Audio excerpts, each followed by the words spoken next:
সরকারি চাকরিতে কোটা সংস্কার আন্দোলনকে কেন্দ্র করে চলমান সহিংসতা কিংবা নাশকতামূলক ঘটনার প্রেক্ষিতে ঢাকা মহানগর ও জেলার বিভিন্ন থানার মামলার গ্রেপ্তার ৪২ জন এইচএসসি পরীক্ষার্থীকে জামিন দিয়েছে আদালত। শুক্রবার ঢাকা মেট্রোপলিটন ম্যাজিস্ট্রেট মোহাম্মদ রশিদুল আলমের আদালতে তাদের আইনজীবী জামিন আবেদন করেন। শুনানি শেষে পরীক্ষার্থী বিবেচনায় তাদের জামিন মঞ্জুর করেন আদালত। এসব পরীক্ষার্থী ঢাকা মেট্রোপলিটনের বিভিন্ন থানায় গ্রেপ্তার হয়ে কারাগারে ছিলেন।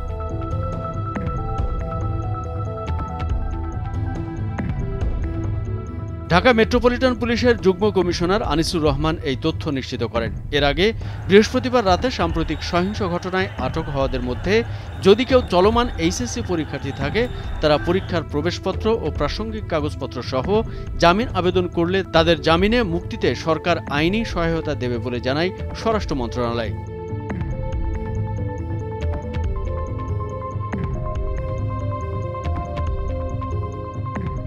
স্বরাষ্ট্র মন্ত্রণালয় থেকে গণমাধ্যমে পাঠানো সংবাদ বিজ্ঞপ্তিতে বলা হয়েছিল, সাম্প্রতিক সহিংস ঘটনায় আটককৃতদের মধ্যে যদি কেউ চলমান এইচএসসি পরীক্ষার্থী থাকে, তারা পরীক্ষার প্রবেশপত্র ও প্রাসঙ্গিক কাগজপত্র সহ জামিন আবেদন করলে তাদের জামিনে মুক্তিতে সরকার আইনি সহায়তা প্রদান করবে। আটককৃত যেসব ছাত্রদের বিরুদ্ধে গুরুতর অভিযোগ নেই, তাদের জামিনের ক্ষেত্রেও সরকার আইনি সহায়তা প্রদান করবে।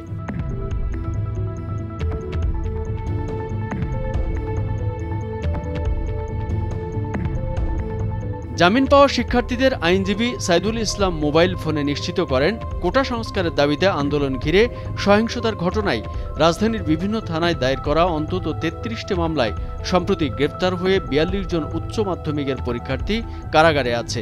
এসব শিক্ষার্থীদের জামিন চেয়ে তিনি আদালতে আবেদন করেন। উভয় পক্ষের শুনানি নিয়ে আদালত এইসব শিক্ষার্থীর জামিন মঞ্জুর করেছেন। জামিন পাওয়ায় এই শিক্ষার্থীরা শিগগিরই কারাগার থেকে মুক্তি পাবেন বলে জানান এই আইনজীবী।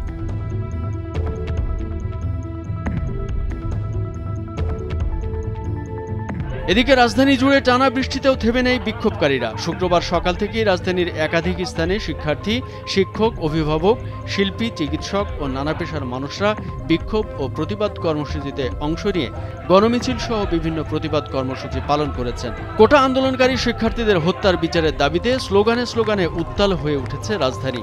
বৃষ্টিতে ভিজেও সমাবেশে বেশ সরব ছিলেন কলেজ শিক্ষক ও অভিভাবকরা। কামরুজ্জামান আরিফ, ভোরের কাগজ।